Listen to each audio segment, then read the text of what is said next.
All right, shalom. Damn, Hey, shalom, Israel. You live with the Israelite School of Universal Practical Knowledge. Preaching Captain Soccer Warhol in the class live from Memphis, Tennessee.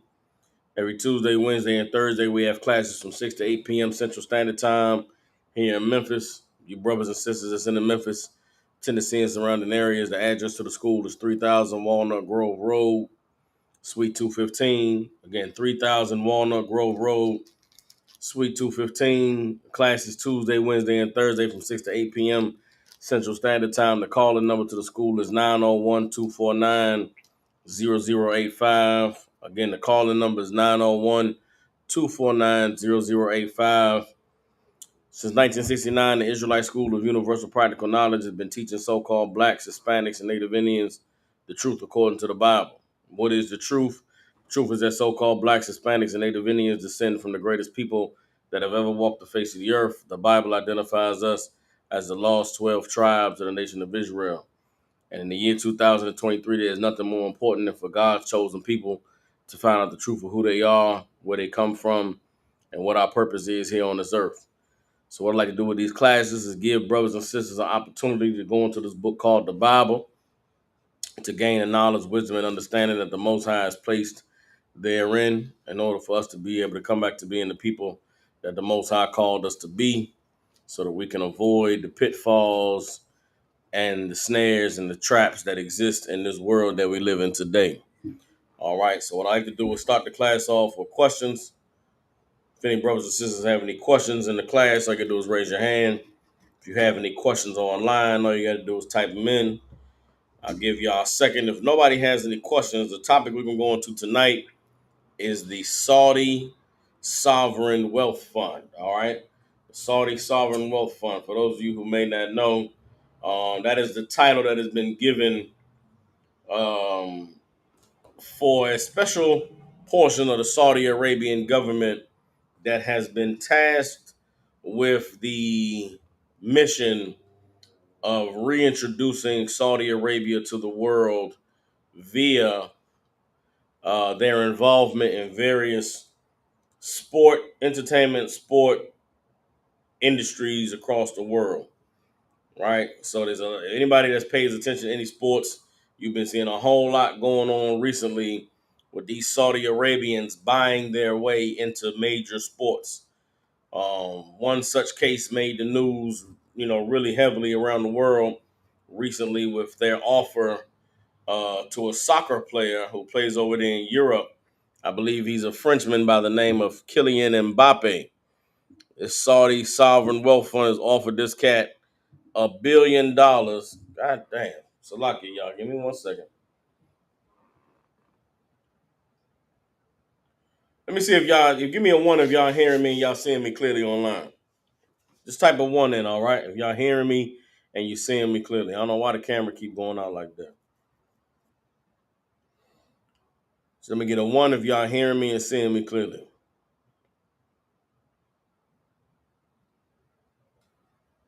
Okay, Most High Christ, the water, the water. So the Saudi Sovereign Wealth Fund has been generating a lot of buzz lately in the news. Like I said, with certain moves that they've been making to buy their way into various sports entertainment industries. A few months ago, they started buying golf players, right? And they started a golf tour called the Live Golf Tour. This Live Golf Tour was paying golfers who traditionally played in America, maybe played over there in Europe and Great Britain in different tournaments. But the Saudi Arabians wanted to bring golf over to their country, so they started to buy golfers, giving them contracts of $50 million, $100 million just to come and play golf in their country. And that those contracts that these golfers were signing did not include the money that they could potentially earn from winning the tournaments. They also were signing them to independent contracts just to get them to come over there and play. After about a year of this Live Golf Tournament, competing with the PGA, which is the American um, Association for Professional Golfers, eventually the PGA had to fold because these Saudi Arabians just have too much money to spend for the PGA to compete with keeping the golfers. They eventually folded, and now the PGA and Live Tour have combined, and now the Saudi Arabians own, I don't know, a percentage of the PGA Tour. After the PGA Tour folded, the Saudi Arabians then started to buy their way into certain soccer teams. MLS is a soccer organization here. Is the Major League Soccer is the American branch of soccer. The Saudi Arabians started to buy their way into soccer. Part of them buying their way into soccer is the news that came out the other day about Kylian Mbappe and the Saudi Arabians offering to pay $1 billion. You know what I'm saying? $250 million in transfer fees to get him to leave the team he plays for in England, right? So there's $250 million they paying to the team that he plays for. Then the contract they offered Kylian Mbappe was like $790 million or something like that, personally, for him to come play for 1 year. 1 year contract, $740 million. After that 1 year, you free to go play, do whatever you want to do.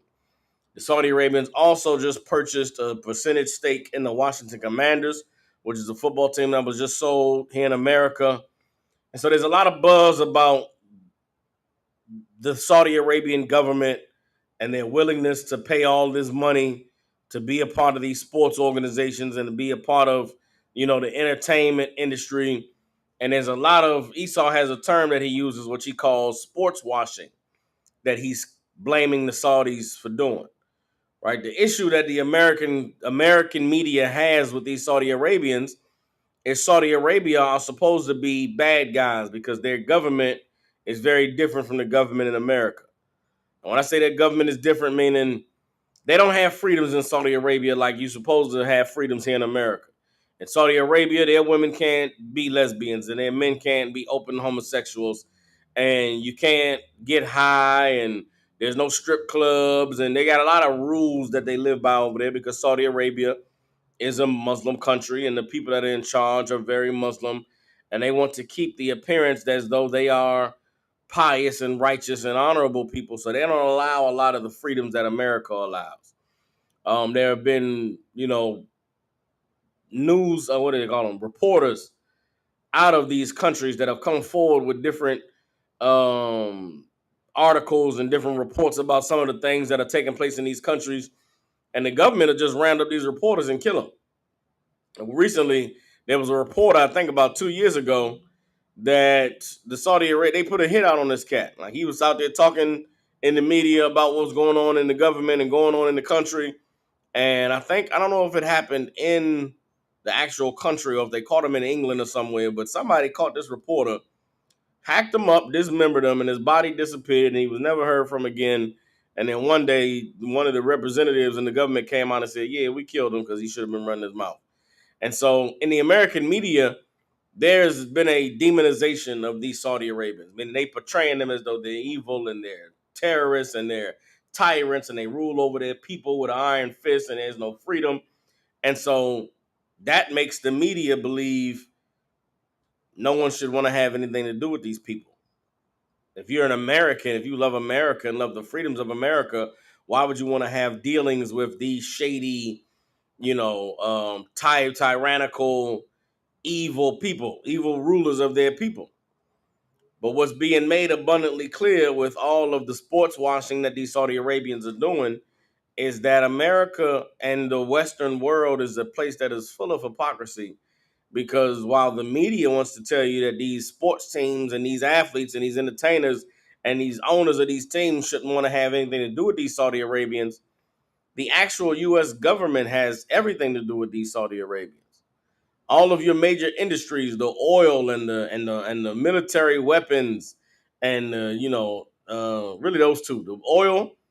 They're buying all the oil from the Saudi Arabians, which is where they're getting all this money from. The reason why these Saudis have so much money to spend is because America and the West is so dependent on their oil and their energy that these people have unlimited resources of money.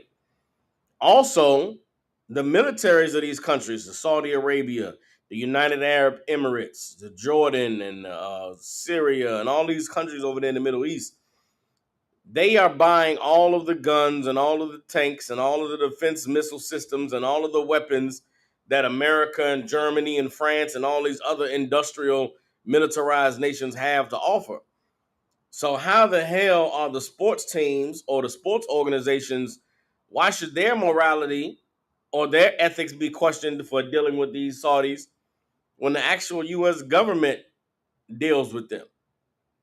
So I wanted to teach this class tonight to show you what the Bible says about what the sign of these Saudis spending this money and joining themselves publicly and in the open to all of these Western sports entertainment industries says about the current state of America and the current state of affairs of diplomacy and everything that's going on in the world. All right.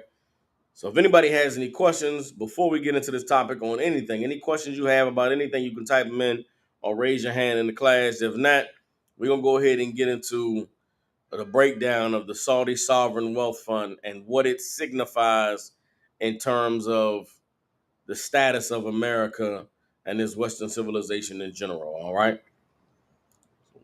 While I wait for y'all to get any questions, I'm going to go ahead and get the scriptures. All right.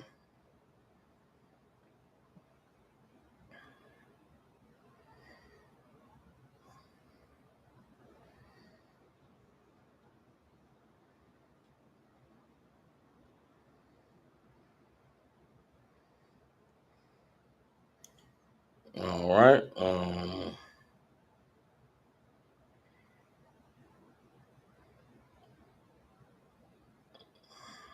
Man.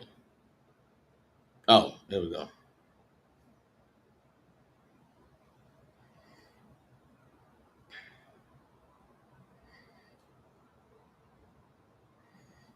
All right.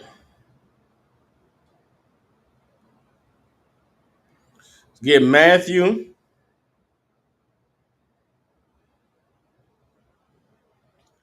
No, that's hold on. Not the book of Matthew. It might be Matthew. Let's get Matthew chapter 16, verse 1. All right. Matthew chapter 16, verse 1. This is going to explain why it is necessary to talk about subjects and topics like this and what it is that things that are happening in the world and to people in the world, how they can be understood spiritually and interpreted as a sign of things that the Bible prophesied will come to pass. All right, so we're going to start at Matthew 16 and 1. And it says, the Pharisees also with the Sadducees came, and tempting desired him that he would show them a sign from heaven. So these Pharisees and Sadducees came to Christ, right? The brother we know is Yahushua HaMashiach, who the world calls Jesus Christ. They came to him and asked him, they wanted a sign from him, some of him to tell them something that they could look forward to happening to show that what he was saying about the Lord being with him in the kingdom of heaven being at hand was indeed true. All right. But they were tempting him with this question because they were trying to find um, reason to say that he wasn't a prophet. They were trying to find reason to say that he wasn't man of God. And they thought that the sign he would give them would be something spoken evil against the Romans or evil against the authorities that were in rulership at that time. And they wanted to find any excuse to be able to go to the oppressors of their day and say, this man is causing commotion, this man is causing problems, and try to get him locked up. So Christ understood that them asking for a sign was really them tempting him to say something that they could use to get him in trouble. Verse 2. And he answered and said unto them, when it is evening, ye say, it will be fair weather, for the sky is red. And in the morning, it will be foul weather today, for the sky is red and lowering. O ye hypocrites, ye can discern the face of the sky, but ye cannot discern the signs of the times. So his response to them was, what y'all need a sign from me for? Y'all look up in the sky when the sun is close to setting and you see how the sky looks and you say, man, it's going to be fair weather today. You understand? Or if the sun is setting and you see storm clouds in the distance, that's what it means that the sky is red and lowering, meaning you see the clouds in the distance. So you saying it's going to be bad weather, man. It's a storm on the horizon, which is very easy to do. It's very easy to look at the sky and say, hey, man, like it's going to rain today. Man, like it's about to be a thunderstorm. So he's saying to them, y'all able to read the signs that's in the sky. What you need a sign from me for? You can discern whether the weather going to be good, but you can't discern what's on the horizon. You can't look in the world and look at society and see what's going on and understand the things that are taking place. Keep reading. Verse 4, a wicked and adulterous generation seeketh after a sign, and there shall no sign be given unto it, but the sign of the prophet Jonas. And he left them and departed. And what was the sign of the prophet Jonah? If you go into the book of Jonah, he went and prophesied to Nineveh that Nineveh would be destroyed unless they repented and turned from their evil. So Christ is saying there will be no sign except for a prophet warning you that this place is going to be destroyed. Except for a prophet coming and saying, y'all better change or the Lord going to destroy this place. That's the only sign you ever going to get. And since 1969 in the ISUPK, that is absolutely what we have been doing on the streets, teaching in these classes, breaking down these scriptures, warning our brothers and sisters that this place is fallen. The Lord sees the evil that's taking place on this earth, and he sees the evil that is being promoted here in America, and the Most High is going to destroy this place. Let me go ahead and give you a scripture that proves what I'm saying, all right? Let's get Amos chapter 3. I want to say 3 and 6.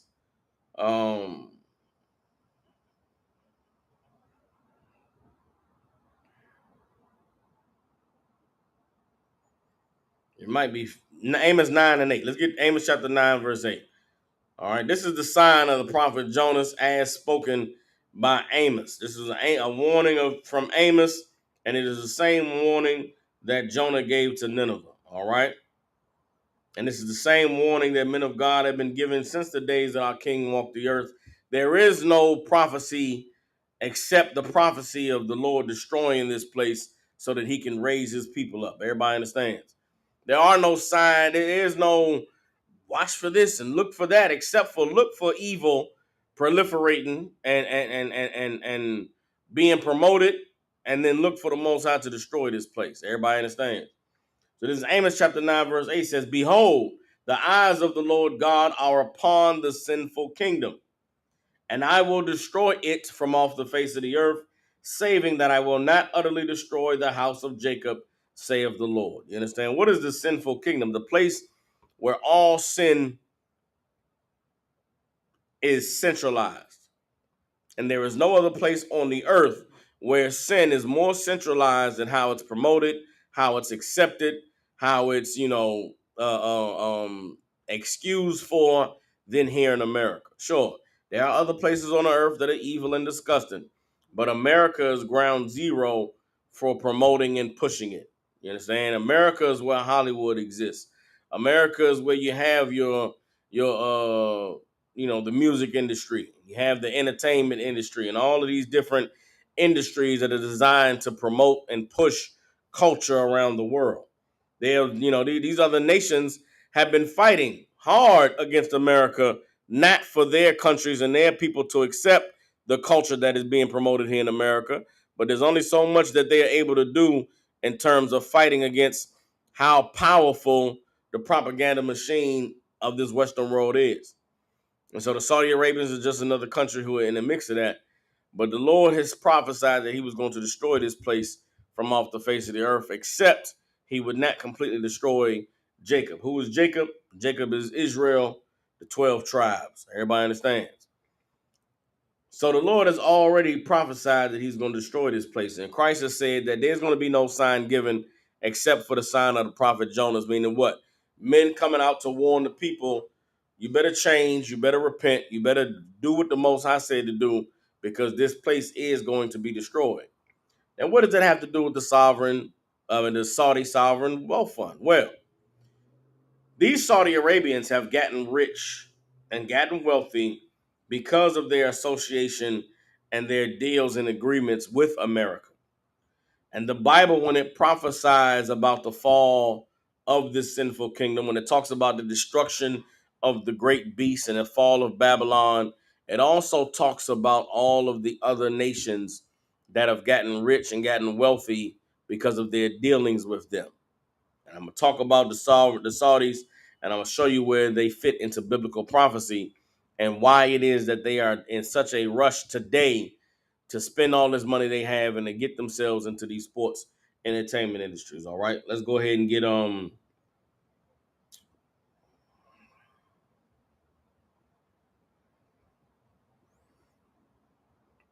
right, let's get Revelation chapter. Ooh, ooh, um,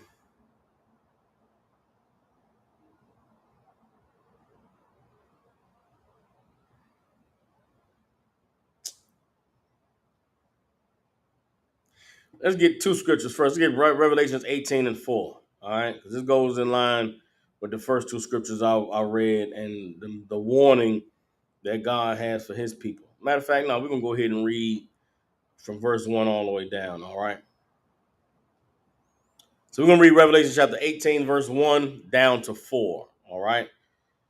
Excuse me.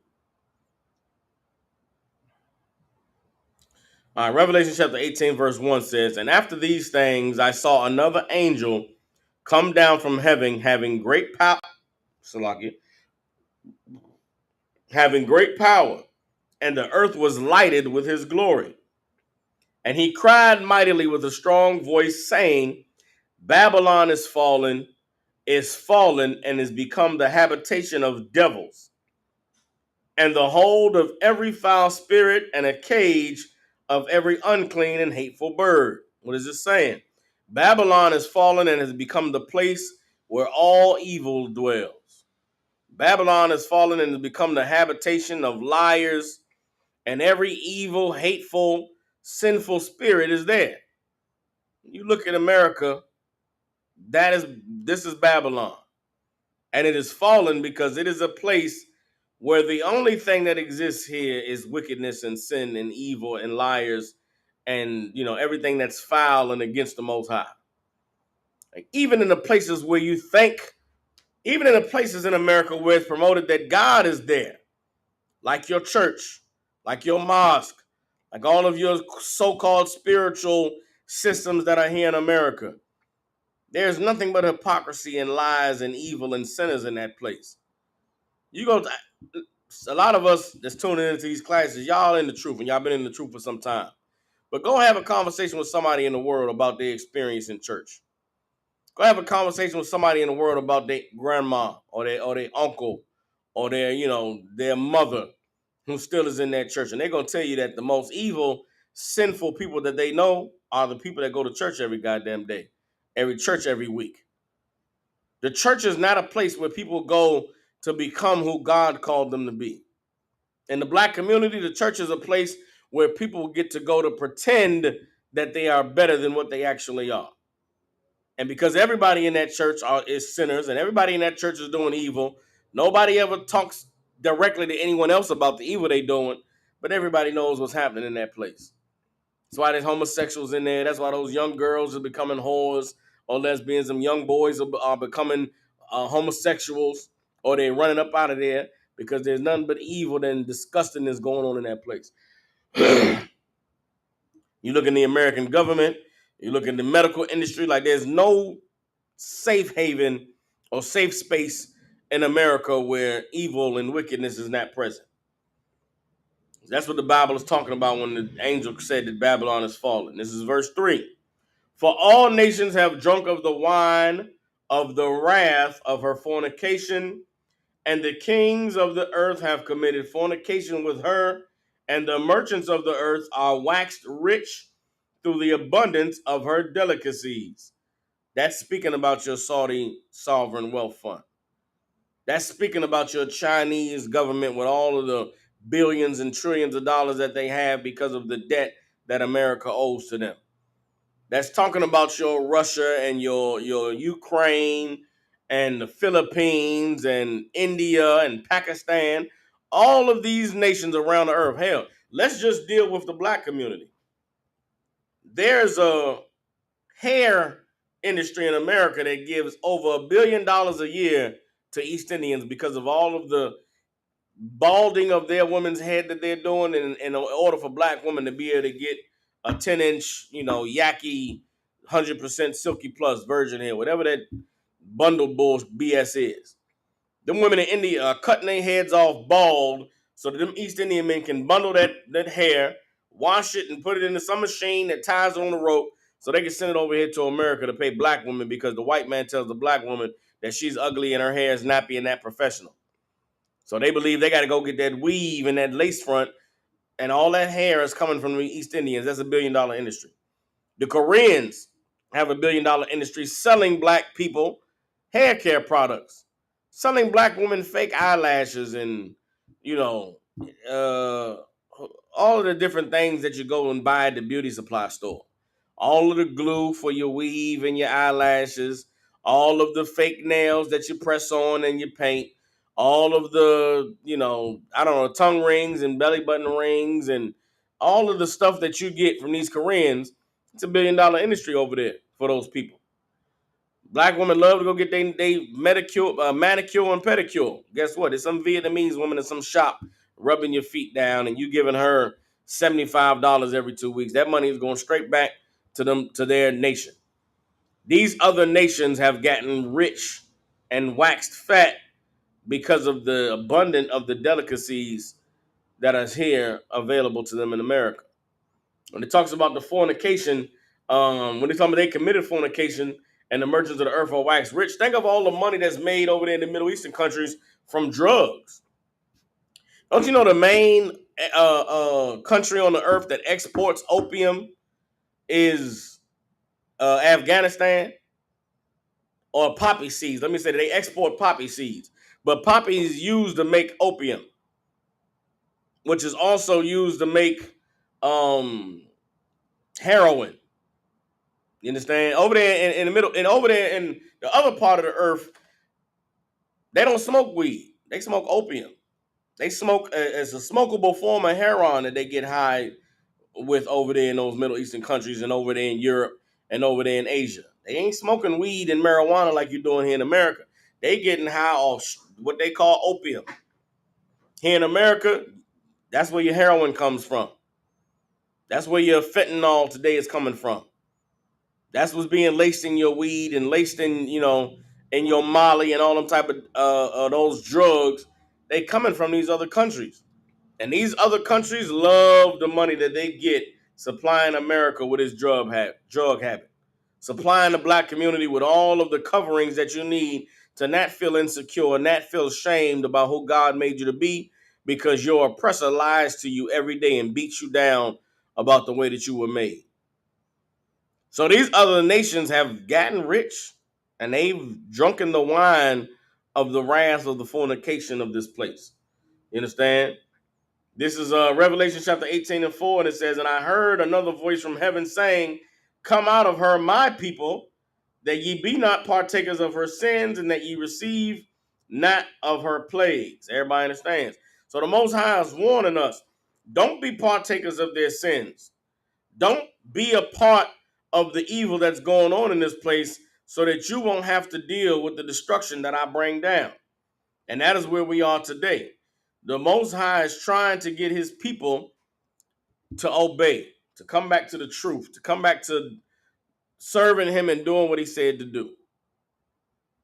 And then part of us being able to do that is recognizing what it is that's taking place on the earth. So right there, this Saudi sovereign wealth fund is directly tied to all of the abundance of the riches that these merchants of the earth have received by supplying America and Western culture with all of its delicacies. Everybody understands? Now, let me go ahead and get Revelation chapter 14, verse 8. All right? No matter of fact, let's not get Revelation 14 and 8. Let's get. Oh, okay. No, that's not it.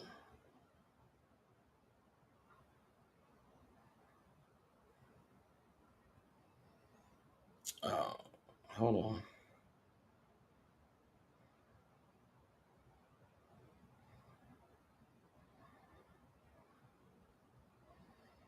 Let's see.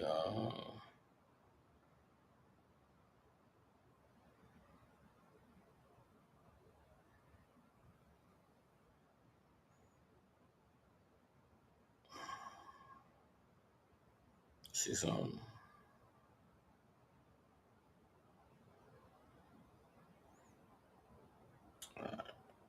Hold up.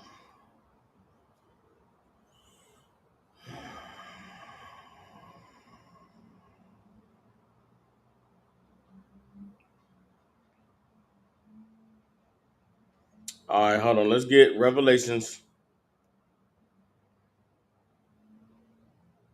No, I was right. Let's go ahead and get Revelation chapter 17. Revelation chapter 17, verse 2. All right.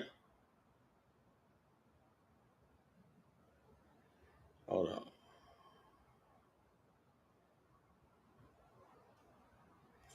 All right, let's get Revelation chapter 17 and verse 2.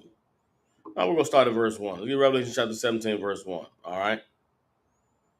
All right. Revelation 17 and 1 says, "And there came one of the seven angels which had the seven vials and talked with me, saying unto me, Come hither, I will show thee unto the judgment of the great whore that sitteth upon many waters, with whom the kings of the earth have committed fornication, and the inhabitants of the earth have been made drunk with the wine of her fornication." Everybody understands? So we just read in Revelations 18 how the Bible said that Babylon is fallen and become the habitation of devils, and that the other nations have drunk of the wine of the wrath of her fornication, and the kings of the earth have committed fornication with her, and the merchants of the earth are waxed rich through the abundance of her delicacies. This Saudi Arabian government, which is very much like other governments on the earth, have gotten rich because of what it is that they supply for America. Again, those Saudis are sitting on land where there's a lot of oil. The oil is needed in order for all of the industries that America and the Western civilization depends upon to be powered. And because of all the money that these Saudis have gotten, they have joined themselves in the fornication of America. Now you go over there. Recently, it's been coming out stories of these brothers and sisters that go over there uh to Dubai for vacation, go over there to Saudi Arabia for some trip, go over there to these lands in the Middle East where they get to dress up and put on that Arab attire with the damn red and white turban with the dress that come down to your feet. You get to go ride a camel and go drive a Bugatti or go drive a Lamborghini. You got rappers and athletes and entertainers. They pay exorbitant amounts of money to come out there and go perform and do shows for them. The stories coming out of all of the prostitution and the whoring that go on over there. I read a story a few months ago where there were black women coming out saying that they go over there to Dubai for sex work. Them same Saudi princes that's buying their way into these sports teams, they go buy them a prostitute. But when they get them a prostitute, they don't want to just have sex and do, normal fornication. They want to defecate on women, meaning they paying these women, and if you get paid by them, they own you for as long as you out there. They want to use the bathroom on your stomach or on your back, you better lay down and let them use the bathroom on you. You understand? They're not just out there to have. They're not just in it to have sex like a regular man. No, they want to defame and shame and embarrass you and just you know clown you. But that's also now they supposed to be a people that's honorable and righteous. Over there in that Saudi government, if you get caught stealing, they gonna chop your hand off because you can't be no thief. Those women over there in them countries, they gotta wear them ninja suits. They gotta cover themselves up. You can't see nothing but the goddamn eyelids through the slit in their outfit. Why? Because it's fornication and it's evil. It's lustful for a woman to be seen in her regular clothes. But yet, with all of the riches and all the wealth they getting from America, they go buy prostitutes. They buy whores and have women come over there so they can defecate on them and have sex with them on a yacht and take golden showers and get donned with pearls and all of that type of stuff. And some of y'all might not know what I'm saying because you so honorable and righteous, but those of you that know what I'm talking about know what I'm talking about. Yeah, them Saudis bring you over there for a golden shower and a pearl necklace and the tea bag and a whole bunch of other stuff they got going on, but they supposed to be so honorable and pious and righteous. They have gotten drunk off the wrath or the fornication of dealing with with this society and with this culture. And what's taking place now, these Saudis have had money for a long time. They've been rich and they've been wealthy for a long time. They've been sitting on wealth, since the 1940s. So them having money is not a new thing. Why now are they buying their way into the sports industries in America? Why now is there such a big push for this Saudi sovereign wealth fund to use its buying power to acquire, positions and stakes in all of these different industries? The reason why they spend money the way they are is because they know that this money they have and the power that is brokered them is soon going to run out. If you're not paying attention to what's happening with the U.S. economy, to what's happening with the Fed and the rising of interest rates and inflation and the devaluing of the dollar, if you black in America right now, I'm sure you feel that your money ain't really what it was 5 years ago. That COVID-19 happened. Even before COVID-19, we were already starting to kind of feel the pinch financially. It was kind of feel like, damn, you go to the grocery store, spending a little bit more money than what I'm used to spending at the grocery store. That electric bill, I'm in Memphis, that MLGW bill was getting a little bit more expensive than what you was used to. Starting to be a little bit less money to go around with everything I got to take care of. Boom, then COVID hit. COVID shut everything down. And when COVID shut everything down, it allowed the system to sort of reset itself. And what did America do to keep itself propped up? They gave everybody all them stimulus checks. And for a while, it seemed like it was sweet. Everybody getting free money, free 1,600 every 2 weeks or whatever it was. They was giving y'all ridiculous money. I never got to collect none of that money. You understand? My Most High was not with me during the pandemic to collect money. I was on a job trying to keep a job, and when they laid me off, I was getting whatever the job was giving me, but I never got none of that government money. You understand? But I know a lot of y'all live very good. Then that money dried up, then the COVID restrictions was lifted, and I guess we sort of went back to regular life. About a year or two now removed from the actual lifting of the COVID restrictions, and now the economy is going right back to the place that it was heading before COVID. It's a little bit easier to digest now because we all feel like, well, it was COVID and it did kind of mess things up a little bit. So we're taking this on the chin because of the misdirection that COVID caused. But even if COVID would have never happened, this is what was going to happen to the American economy. And because of inflation and because of the high interest rates, the US dollar has a lot less purchasing power than it did before. Because the US dollar has a lot less purchasing power, that means as it continues to decline in value, all the billions of dollars that those Saudis have is going to start to not mean a goddamn thing. These Saudis are sitting on a ton of money, but that money they're sitting on is all based on the US economy and the US dollar. So if the U.S. economy and the U.S. dollar starts to fail and lose its value, what happens to all the wealth and the riches of the Saudis? Then it starts to fail and it starts to lose its value. And because they know that, they are spending all of the soon to be priceless American money they have. They're spending it now and buying whatever the hell they can. And the fact that they're spending it and buying whatever they can means they're putting more money into the system, which means the money is going to be even worth less value than what it was before. What these Saudi Arabians are doing by spending all this money and getting involved in sports, they are doing what investors call expanding their portfolio. For so long, these Middle Eastern countries have depended on America and Britain and France and Germany, the Western powers, to buy their oil. And they're buying their oil with US dollars. But if the US dollar ceases to be important and ceases to have value, then no one is going to buy anything else from these Saudis. And once nobody else is coming to buy anything from them with any money of value, what happens to their value? It doesn't exist anymore.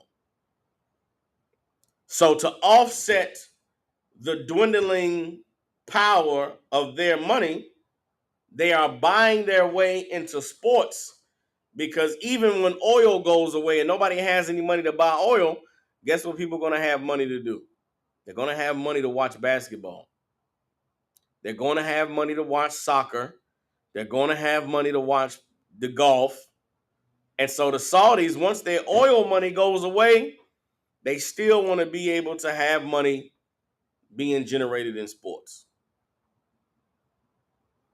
And so if the richest people on the earth, which is what these Saudis are, if they're beginning to get rid of all of their money, spending money at astronomical rates, then it should be a sign to everybody that they know something about this money that we don't. And what they know about this money is that I've got to spend it now, or else it won't even matter that I have it. And if that's what the Saudi Sovereign Wealth Fund is displaying right now, then what does that mean for all of us? It means we should be looking at the money we have and the cost of things that we're spending this money on, and we should begin to prepare for rainy days.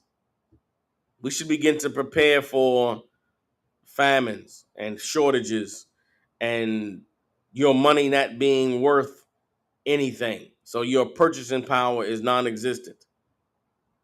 But if you're not paying attention to what the Saudi Sovereign Wealth Fund is doing, then you're not even recognizing the sign that these people are bailing out on the system.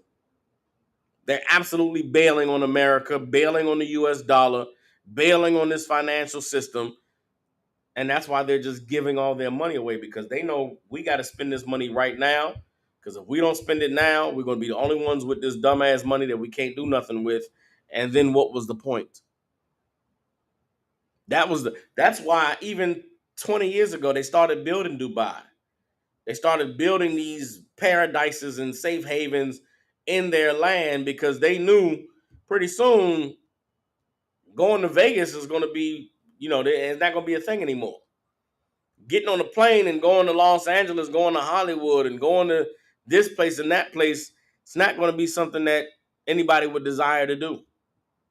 So they started to build safe havens in their lands, hoping that it would attract and draw other people, rich people from other places, into their countries. That's why they're trying to get the sports teams to leave America and come over there.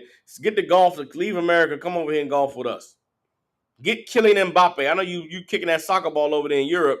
Leave Europe. Come over here. We'll give you $1 billion right now. Give $1 billion. Come play over here for 1 year, just to give our league a little bit of notoriety. Washington Commanders, yeah, we're gonna buy a stake in that company, so that when our oil money is no longer generating any income, we'll be able to generate some income with the Washington Commanders. And it's showing just how much of a whore everybody has become, because as soon as Kylian Mbappe got offered $1 million. You had LeBron James and Kevin Durant and Giannis Antetokounmpo, all of these superstar NBA players with hundreds of $1 million contracts. They on the internet smiling and making videos and memes talking about they can't wait to run and get some of that Saudi money. You're just such a whore. You'll sell yourself to the highest bidder, and that goes against everything that the Most High said that we were supposed to be. Like, you're not supposed to just grab your ankles, open your legs, and bust it wide open for whoever's throwing the most cash. But that's what these Saudis are showing the whole world to be, because they throwing that cash, and everybody is showing that they don't mind bending over and grabbing them ankles. Let's go ahead and get some more scriptures on this, man. Let me get uh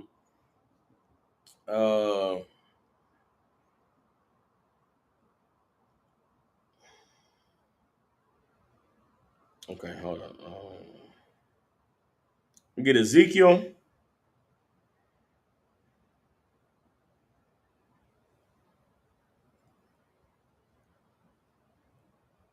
Get Ezekiel chapter 16.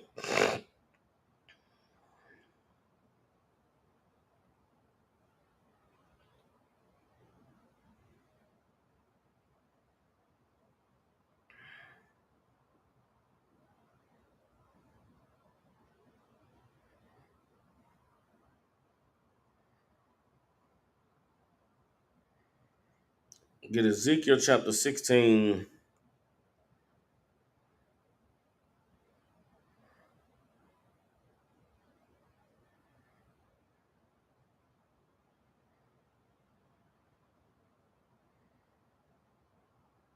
Hold up.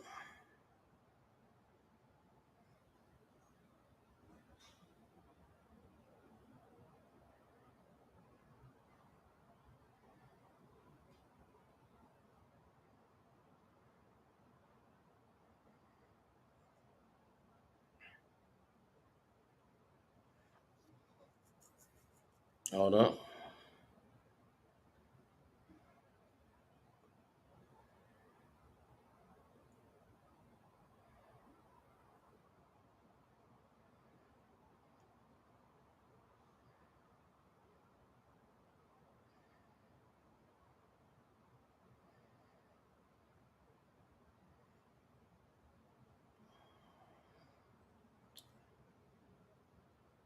Let me get Exodus 16.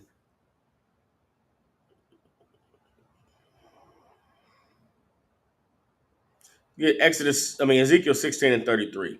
Now, this is talking to the children of Israel, so-called blacks, Hispanics, and Native Indians, and it's talking about the way we so freely give ourselves to joining other nations and joining their cultures and wanting to be a part of the things that they have going on. Now, again, this Saudi Sovereign Wealth Fund, they've been throwing money left and right for a few years now. Like I said, they brought up golf. They brought up the whole PGA roster of athletes. They started something that was called the Live Tour. Then eventually the PGA at first tried to stand against them, saying, we're not going to deal with terrorists and we're not going to allow ourselves to be associated with these people who have done evil things on the earth. We're going to be vigilant and stand strong. This is an American institution, blah, blah, blah. 2 years later, the Saudis offered the commissioner of the Professional Golf Association X amount of dollars. And of course, he caved in. And now the PGA is joined with the Live Golf, which was the Saudi Arabian created golf tournament. So now the Saudi Arabians own golf. They said it wouldn't happen in football. They said this is an American institution. You got all of these oil tycoons and this big business that exists in America that's tied into football. But we just saw the Washington football team got sold for $6 billion. $6 billion is what the Washington football team got sold for.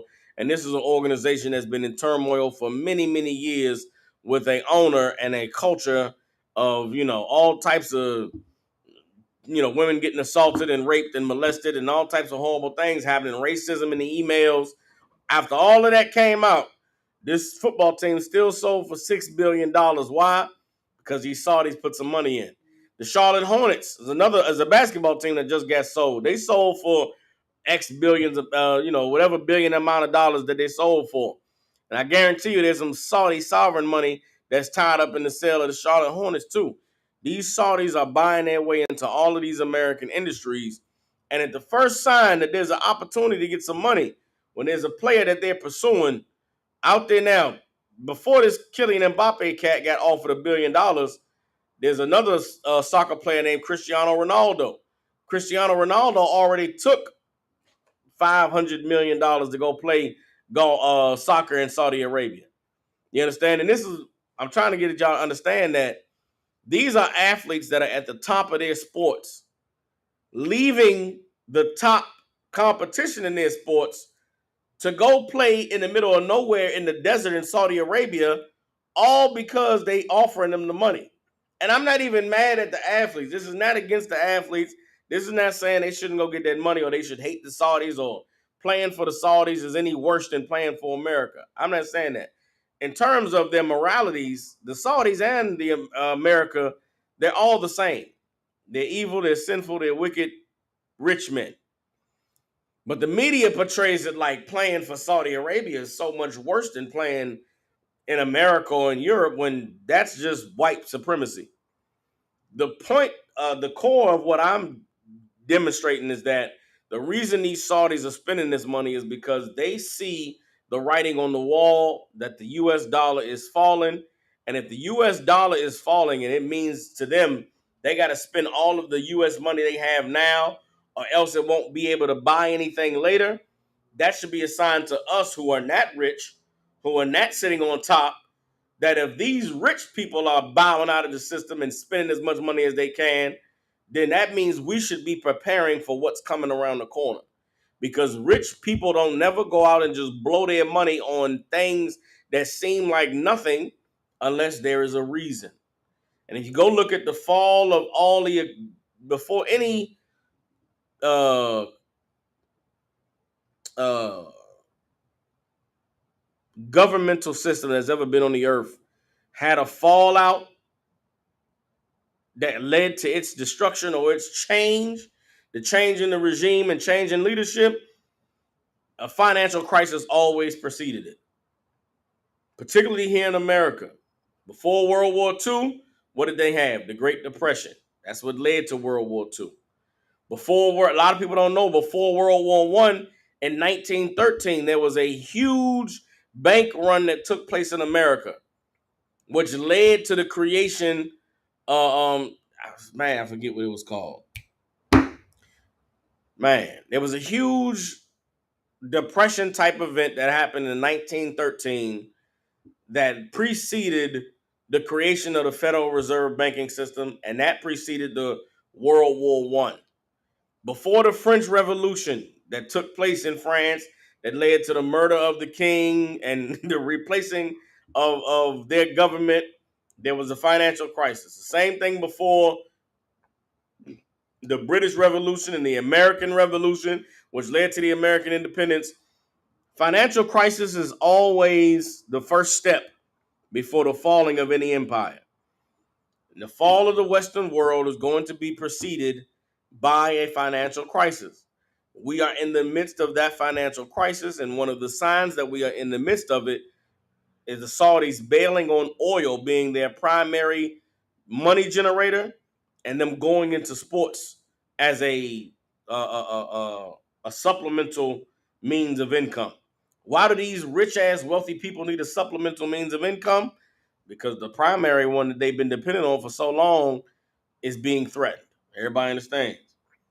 With all of that, the second that these Saudis go and say they're going to pay Kylian Mbappe $1 billion, here come LeBron James, the number one, most famous basketball player in the world, over $1 billion in net worth. But he put out a meme saying he can't wait to run and go get some of that Saudi money. Giannis Antetokounmpo, who is an African from Greece that plays for the Milwaukee Bucks, one of the number one athletes in basketball, one of the top paid players, made a video saying, "Listen, man, I can't play soccer, and I know I'm not Mbappe, but I kind of look like him. Send me some of that money." And then you had Draymond Green making a post saying that the ink on his contract ain't dry yet. He'll come over there and get some of that Saudi money. And it's such a shame and a disgusting thing that at this sign that anybody has any money to throw, black people are just selling themselves and throwing their ass in the air saying, let me get some of that money. And that's what the scripture right here is talking about. Ezekiel chapter 16, verse 33. It says, they give gifts to all whores, but thou gives gifts to all thy lovers and hires them that they may come unto thee on every side for thy whoredom. This is, the Lord's talking about hoes, tricks, right? A trick is somebody that goes and buys a whore. A trick, they give gift to all the whores. That's the only way you get a whore is if you give her a gift. The Lord is saying, but you are the whore that gives gifts to your lovers. Like, we're not the whore that gets paid to get effed. We're the ones that go and give gifts to the ones that's supposed to be buying us. We hire them that they may come unto us on every side for our whoredom. Meaning, a normal hoe sets the terms of the business being made, how much she gonna get paid, what it is, the services she about to provide. That get established at the door.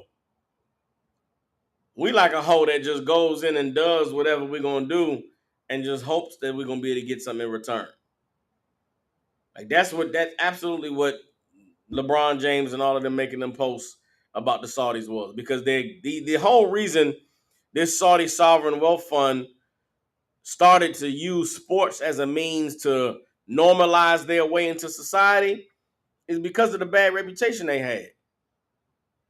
They have an absolutely horrible reputation because of their stance on, human rights affairs. Again, the way they treat their women and the way they treat criminals and all of the laws they have in the Middle Eastern countries, they are frowned upon publicly. But the way that they're trying to gain favor with the world is by spending all this money to show, hey, man, we just like y'all. We like a golf game. We like to watch soccer. We like to watch basketball and football. And rather than just sitting back and waiting for, the money to come to them, as soon as they seeing the money being spent, here come these black athletes throwing their ass on my, please come pay me. I'll leave the NBA. Hell, I know this is the number one sports league, and this is where you come to get all, which goes to show you that all that whole sports culture is a bunch of BS.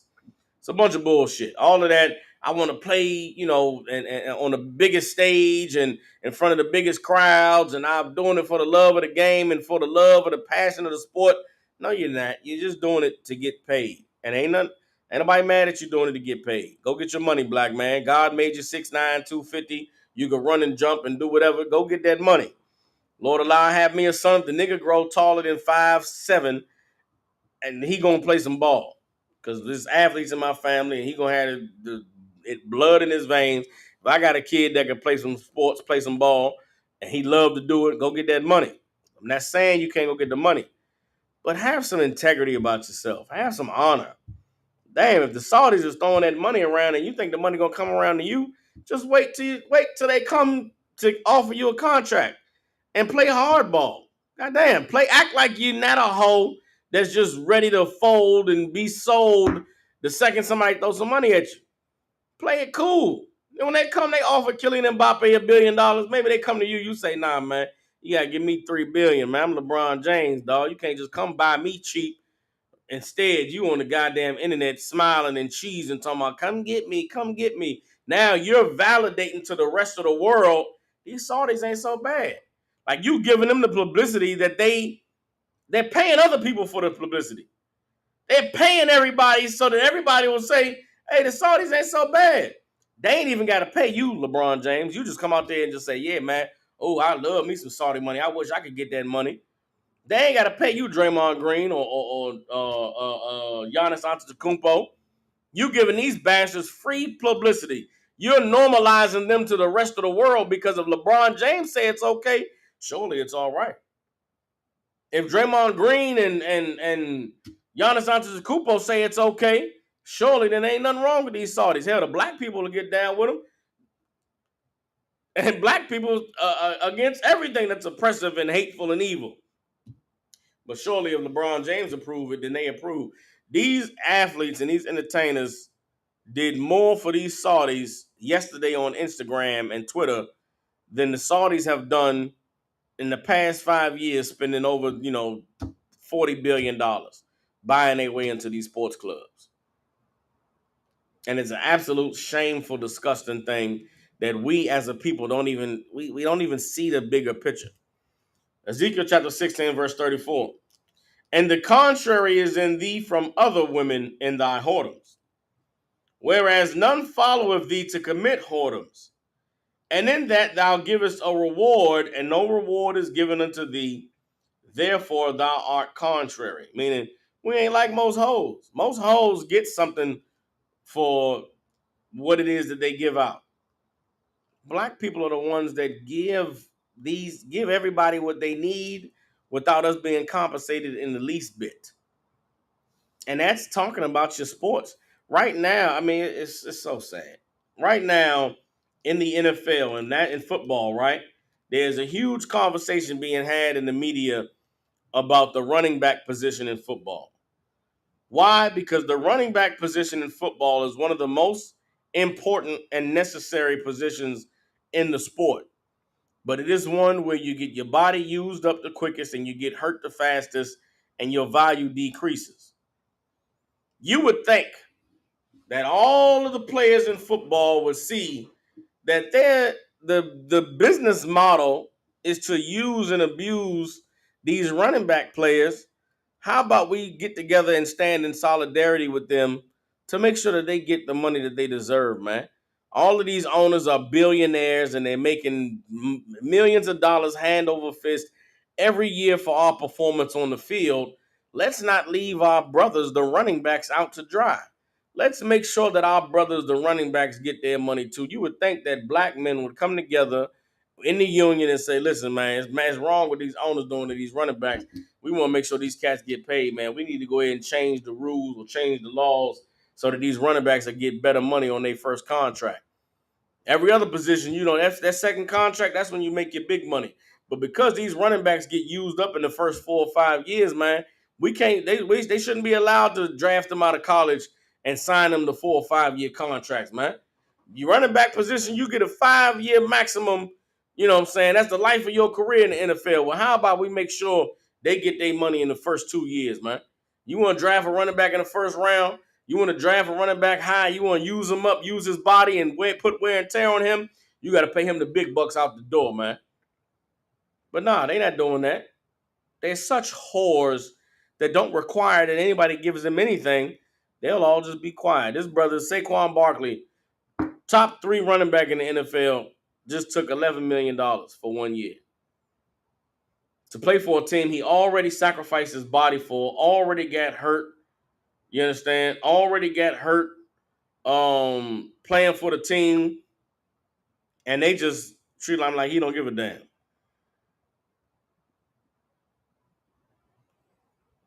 This brother Saquon was supposed to get a big contract because of all the work he put in to make his team successful.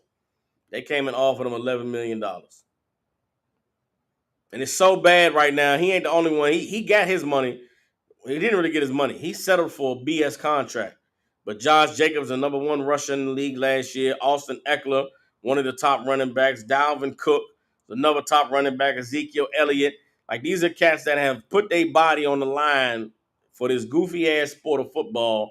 And these owners is making these millions and billions of dollars off of these brothers sacrificing their bodies, are just discarding them and throwing them away like they trash. And if you know anything about how business work, the way that these owners are dealing with these cats is absolutely collusion. They absolutely talking to each other like, yeah, we're going to cut a Zeke. We're going to cut Zeke. Zeke was supposed to be getting $12 million this year. We're going to cut him. Make sure nobody pick him up. Because if anybody picks Ezekiel Elliott up, then guess what? You're going to set a precedent that he deserves to get paid. But if we cut him and nobody else pick him up, everybody going to see, oh, even Zeke can't get the money, so it must not be no money for them to get. Hey, listen, y'all, we got Josh Jacobs. He just ran for 2,000 yards last season. We're going to offer him the franchise tag. Franchise tag in football is a way for a team to keep a player without really paying them any significant amount of money for an extra year. When in any other business, when your contract is up, you get to just leave. My contract is over. Y'all not trying to pay me. I'm gonna negotiate with somebody who values my services. Not in football. You stuck. Rather than banding together and having some integrity and some honor and some brotherhood, everybody's in it for themselves. So, the odd man is out in sports. Meanwhile, the Saudi Arabians is spending $1 billion a year on one player to come play for them over there in the desert, to leave England to come play in the desert. If we had any wisdom, we would see what's taking place, and we would, make sure that we did our due diligence to get ours. But that is not what's taking place with our people. All right, let me get uh,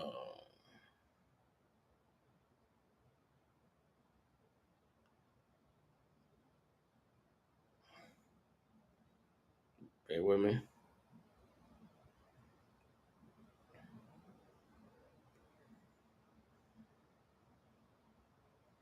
Let's get Nahum.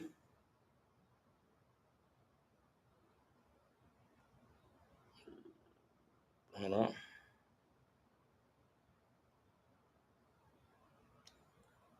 Let's get Nahum chapter 3, verse 4. This is speaking to America. Speaking to America, um, and the evil that is promoted around the earth. Again, another thing that these Saudis, the reason why they're getting involved in these sports entertainment is because they've learned from America that this is the best way to take advantage of God's people. If you look at all of these sports around the world, the ones that are generating the majority of income, they're generating it off the backs of so-called blacks, Hispanics, and Native Indians. And I mean, okay, this is another thing that is so evil about this Saudi sovereign wealth fund, right? For so many years, the lie that's been promoted in America is you have to be of a certain class in order to be able to buy your way into these organizations. Like the NFL is an exclusive, the ownership of the NFL is an exclusive club of men from, certain backgrounds with certain amount of money and certain ways that they made their money. Meaning this might be a little heavy for the average person to understand. But being an NFL, you don't get to become an NFL owner just because you have money. You don't get to own a basketball team just because you have money.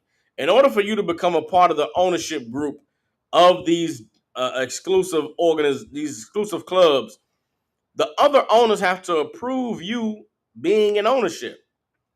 And the reason why there is not a black-owned sports team in the country is not because black people ain't got enough money to buy their way into the sports teams. The reason why there's not a black owner of any team in America is because the other 31 devils who own teams don't want no nigga owning a team. You can't be a part of this club. You can't come in here and fellowship with us. But the damn Saudi Arabian from over there in the middle of the damn desert who got his daddy's oil money, he get to come in and buy a steak. He get to come and sit down at the table with y'all and fellowship and eat. But black, we ain't good enough to be owners. We're not good enough to be in management and be coaches. Because it's a good old boys club. You let the damn desert dweller come and be a part of it. Meanwhile, the desert dweller, they not entertaining. They're not generating no following with their sports. You wanna know why the Saudis gotta come and buy Kylian Mbappe again? Kylian Mbappe, I believe, is an Israelite. He's a Frenchman, but he plays sports. He's absolutely black. I don't know if he's African or if he's Israelite. But they need to buy him. They got to pay him $1 million because nobody want to watch anybody else play. They want to watch his niggas play. We got to get one of these niggas over here to play and generate some income for our sports industry. They came over. They paid Cristiano Ronaldo $500 million. Why? They can't get no Arab man to come play soccer over there and be entertaining.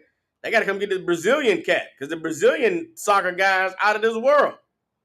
Lionel Messi. Lionel Messi turned down close to $1 billion to go play over there in the middle of the desert with the Saudi Arabians. He playing for Miami right now. Now I don't know if Lionel Messi is a Jake or not. He from Argentina. I don't know if he is real, but he's absolutely from the land where our people dwelling. Like we're the ones that make this world what it is. We're the ones that's driving all of the industries. We're good enough to drive the industry in football. We're good enough to run the football for you. But when it comes time for the contracts to be negotiated, for me to get a fair wage, nah, we can't do that. The running back, because I'm disposable, you can't pay me no money. Like it's evil. And these Arabs are absolutely learned from the white man. Well, we just go ahead and take advantage of these niggas. And them, like I told y'all, I read a story in an article about 2 months ago about black women going over to Dubai, and these men over there are supposed to be so righteous and honorable. They don't deal with no whores or whatever. They paying prostitutes to come out there, and when they get these prostitutes, they're defecating on them, they're urinating on them, they're making them have sex with goats and animals and their friends, and just doing completely dehumanizing things to these women because to them, you treat a whore like you treat a whore. They're learning all of that from America. They learning it from the white man. Now, I ain't heard no stories of no white women getting shitted on. Excuse my language. I ain't heard no stories of no white women getting pissed on. Not to say that it wouldn't be happening, but that's normal for white women. that's they part of their culture for white women. You black women, you want to go and join, you want to be a part of that Dubai, you want to go to the United Arab Emirates. All right, now go get shitted on if you want to. Go deal with them men and think they better than black men from the hood where you from. They going, listen, I don't know, brothers might do a lot of things, but I ain't never heard about no brother defecating on a woman. R. Kelly did piss on some girls though. I wonder where he learned that from. That's absolutely, that's fornication on the level, it's really just unheard of. But that's what happens when you get this money and you learn from America and you become a part of the American culture and the way of life. You become an actual absolute deviant and a disgusting, vile thing. Everybody understands. Nahum chapter 3, verse 4. This is speaking against Babylon, all right? It says, because of the multitude of the whoredoms of the well-favored harlot, the mistress of witchcrafts that sells nations through her whoredoms and families through her witchcrafts. Behold, I am against thee, saith the Most High of hosts, and I will discover thy skirts upon thy face, and I will show the nations thy nakedness and the kingdoms thy shame. You understand? And I will cast abominable filth upon thee, and make thee vile, and will set thee as a gazing stock. And it shall come to pass that all they that look upon thee shall flee from thee, and say, Nineveh is laid waste. Who will bemoan her? Whence shall I seek comforters for thee? Art thou better than Populus? No, that was situate among the rivers, that had the waters round about it, whose rampart was the sea, and her wall was from the sea. Ethiopia and Egypt were her strength, and it was infinite. Put and Luban were thy helpers. Yet was she carried away. She went into captivity. Her young children also were dashed in pieces at the top of all the streets, and they cast lots for her honorable men, and all her great men were bound in chains. Chains. Everybody understand? This is the Most High prophesying the destruction and the fall of this place. I could read on some more, but I'm not gonna read on more. You understand? But it's talking about the destruction coming to this place. Why? Because of the multitude of their whoredoms, because of all the ways that they have uh, shamed themselves and showed themselves to be full of evil and wickedness among all these other nations. Everybody understands? All right, let me get Jeremiah chapter 20, Jeremiah 28, I believe. I believe it's Jeremiah 28 and 1. Let me get it right quick.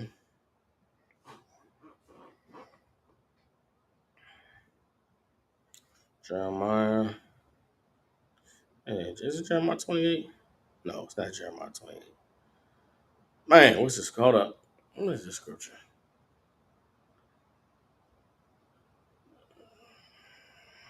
Um,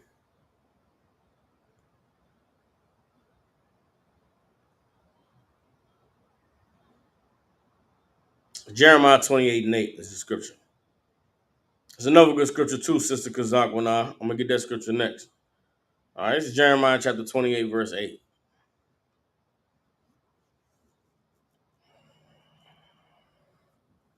All right. Jeremiah chapter 28 and 8 says, the prophets that have been before me and before thee of old prophesied both against many countries and against great kingdoms, of war and of evil and of pestilence. Everybody understand?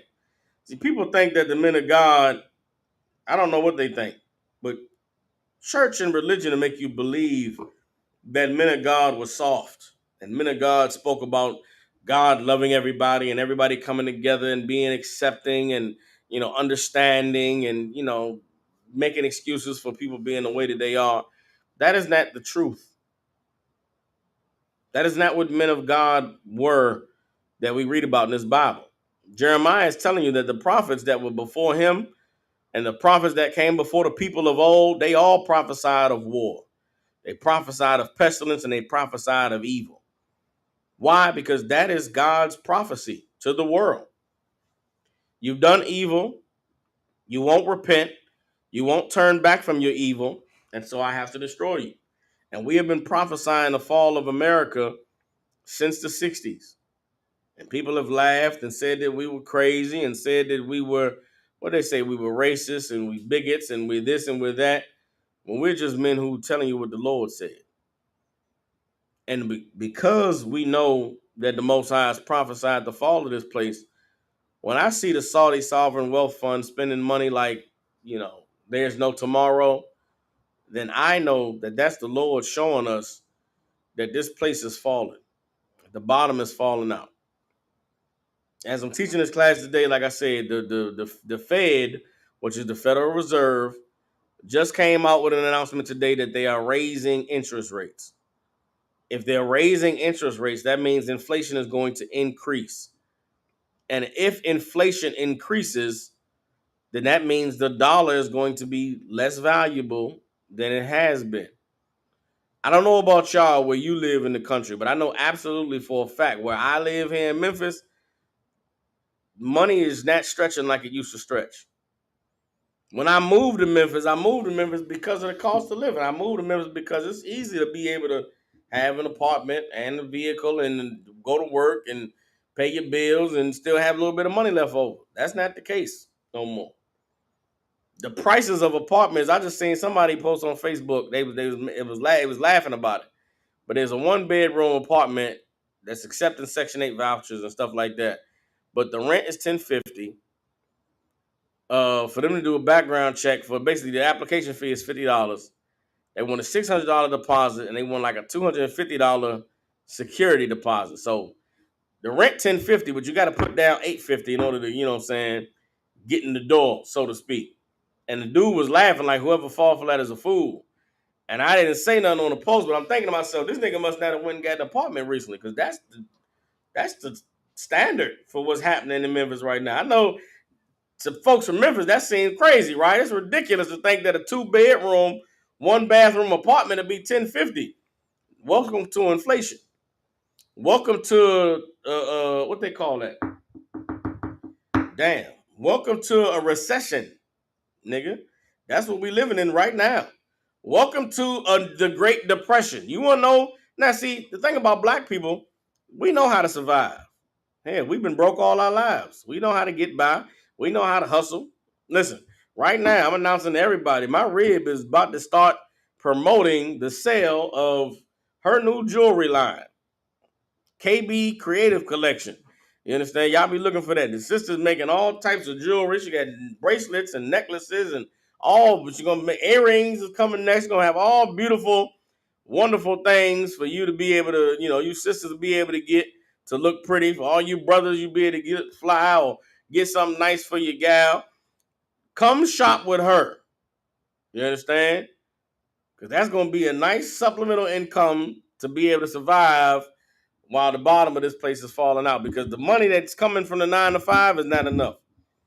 And listen, I got a decent job down here that's paying decent money. You understand? And it ain't an issue. But that money ain't stretching like it used to. And that y'all y'all about to not see me at a lot of events this year. Everybody in Chicago for the weekend. Most High Christ. 5 weekend in Chicago, Midwest barbecue. I know y'all gonna do it up, have a wonderful time. It's gonna be blazing. I will not be there because I couldn't make it. I ain't got the money. Why I ain't got the money? It ain't because I'm broke. It ain't because the nigga ain't got money. But my money tied up because of inflation, because of the rising interest rates, because of the goddamn recession. You understand? And so with things like that, these are all signs of the times, and it's very important that we are aware, and understanding what it is that's going on around us, because the signs are in many, many different places that this place is falling. Let me go ahead and get some more. Let me get uh,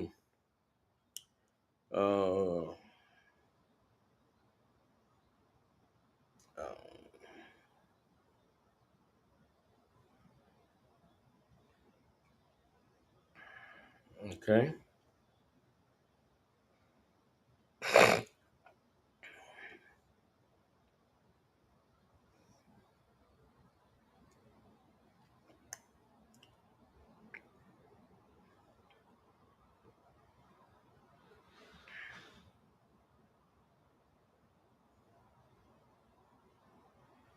All right, we're going to end the class with this. Revelation chapter 18. We're going back to Revelations 18, and we're going to verse 5.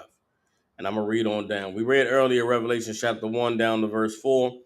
Now we're going to go from Revelations 18. We're going to go from 5, and we're going to go down to verse 15. No, verse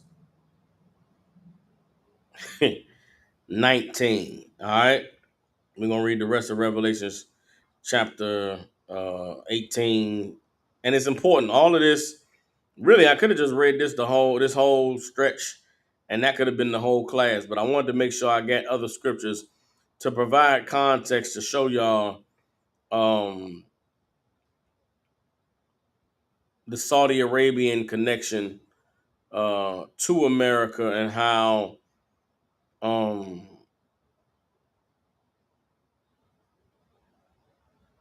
the response that these Saudis have been receiving is evidence that them joining themselves in America's, them joining themselves to America through their riches has enabled other aspects of our weakness as a people spiritually to be on display. You know what I'm saying? So that's how I got the scripture in Ezekiel 34, and the scripture in Nahum. And now we're going to go back to Revelations, all right? So the Revelation chapter 18, verse 5 says, "For her sins have reached unto heaven, and God has remembered her iniquities." Remember, Ezekiel 18 and 4 said, "Come out of her, my people, so that you be not partakers of her plagues." You understand? The Lord said, "Come out of her, because her sins have reached unto heaven, and the Most High has remembered her iniquities." This is speaking about Babylon, speaking about America, these Western powers, right? Verse 6, "Reward her even as she rewarded you, and double unto her double according to her works. In the cup which she has filled, fill to her double." So what has been the reward that blacks, Hispanics, and Native Indians have received from America? What have they given us besides murder, rape, and robbery? Theft and lies and deception and manipulation and propaganda. With the Bible saying, give them double what they've given us. All they did was murder, rape, and rob and kill us. Well, guess what? They are going to receive bloodshed. They are going to receive, tragedies and horrors happening to them because of the horrors and the tragedies that they committed against us. Verse 7. How much she has glorified herself and lived deliciously. So much torment and sorrow give her. For she saith in her heart, I sit a queen, and am no widow, and shall see no sorrow. Understand that God is personifying America as a woman. Why? Because that Statue of Liberty, Lady Liberty, and all of the things of America. America promotes itself like an innocent woman that's just dainty and sweet and kind and loving. And this is the land that flows with milk and honey, and the land of freedom, and the this and the that. When really America is a hoe that is going to steal your money, suffocate you. You know what I'm saying? Drug you, steal your money, do something freaky for and some nasty fornication to you, and then murder you and dump your body in the alley. They're gonna come find you in the alley with your penis out your pants, with your pockets turned inside out, and they're gonna say, see, that's what you get for hoeing. That's what America's done to all the nations of the earth. America is like a murderous prostitute.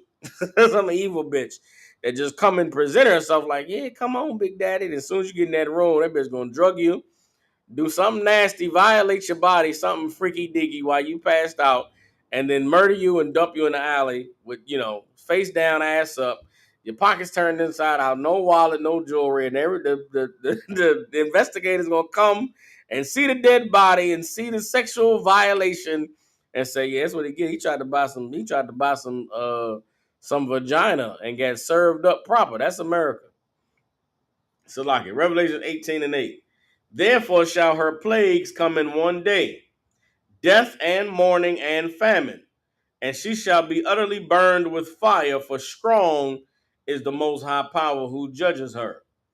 And the kings of the earth who have committed fornication and lived deliciously with her shall bewail her and lament for her when they shall see the smoke of her burning. This is the Saudis are going to wail one day because, oh man, we got so rich with America, and now America is no more.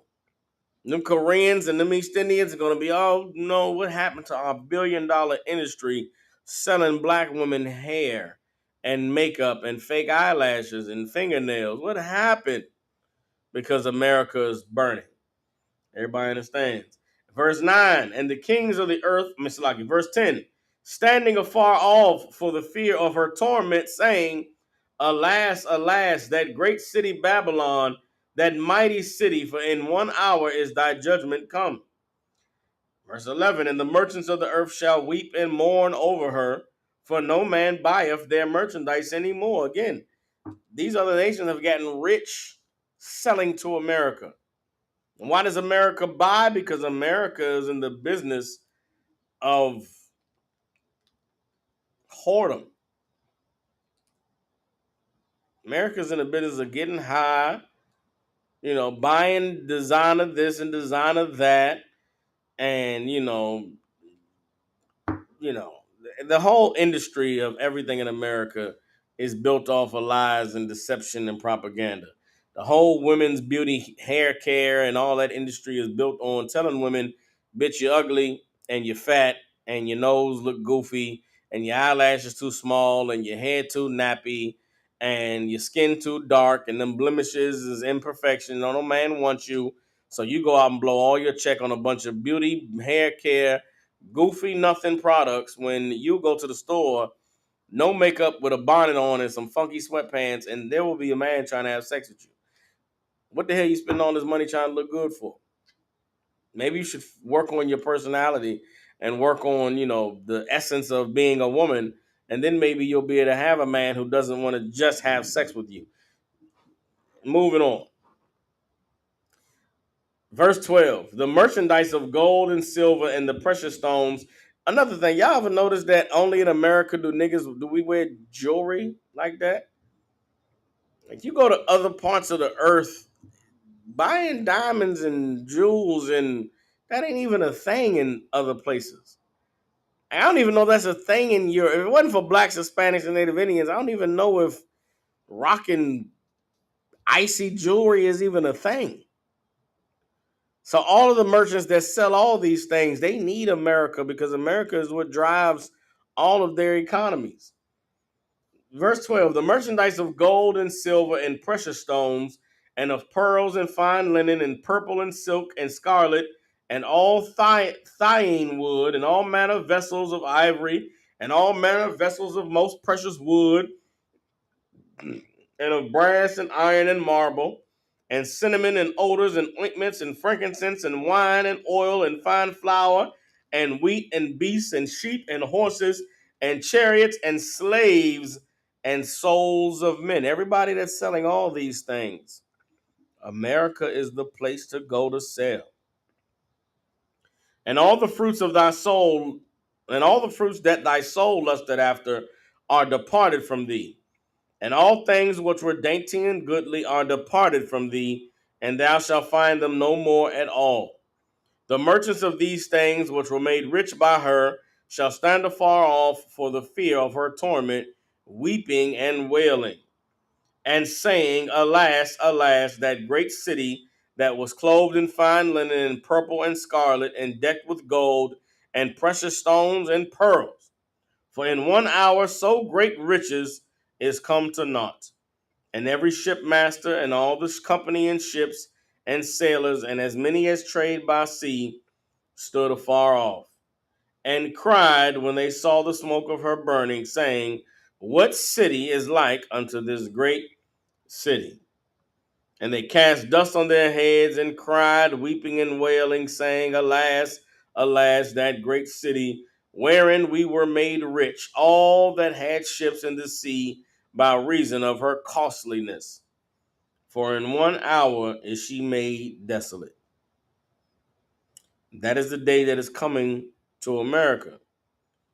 But before that day comes, it would behoove you to get right with the Most High. Before that day comes, it would behoove you to find out what it is that you have to do to be on the Most High side. What do you have to do to avoid the destruction? What do you have to do to avoid the poverty, to avoid the famine, to avoid the pestilence? What do you have to do to ensure that you are protected in that day? Well, I know what we're doing here in the ISUPK. We standing with the Most High. We are obeying Him. We're learning now to keep His law, statutes, and commandments and do the things that He said to do. We are preparing ourselves because we see the signs of the times. We see the writing on the walls. And so, we're not going to get caught off guard. Now is the time for us to gather ourselves. Now is the time for us to prepare. Now is the time for us to not be asleep, but to have our eyes wide open and acknowledge what it is that's taking place on this earth and in the world that we live in and all around us. With that, the Israelite School of Universal Practical Knowledge out of 1 West 125th Street, Harlem, New York. Since 1969, we've been teaching so-called blacks, Hispanics, and Native Indians the truth according to the Bible. What is the truth? The truth is that so-called blacks, Hispanics, and Native Indians descend from the best people that have ever existed on the face of the earth, and the Bible identifies us as the lost 12 tribes of the nation of Israel. And in the year 2023, there's nothing more important than for God's chosen people to find out the truth of who we are, where we come from, and what our purpose is on the earth. You brothers and sisters, you got family, loved ones, people you care about in the Memphis, Tennessee, and surrounding areas, get them in contact with the ISUPK. The school address here in Memphis is 3000 Walnut Grove Road, Suite 215. Again, 3000 Walnut Grove Road, Suite 215. Classes Tuesday, Wednesday, and Thursday from 6 to 8 p.m. Central. The calling number to the school is 901-249-0085. Again, 901-249-0085. Come on to the school, you know what I'm saying? Come to class, ask questions, learn the truth. You need counsel, call and get it. You know what I'm saying? ISUPK is here in Memphis, Tennessee, because we love so-called blacks, Hispanics, and Native Indians. And with that, tomorrow night I probably won't be teaching class because General Muhammad gonna be teaching from Chicago. So we'll definitely be having everybody tune into the Chicago class tomorrow. But with that, Shalom Israel.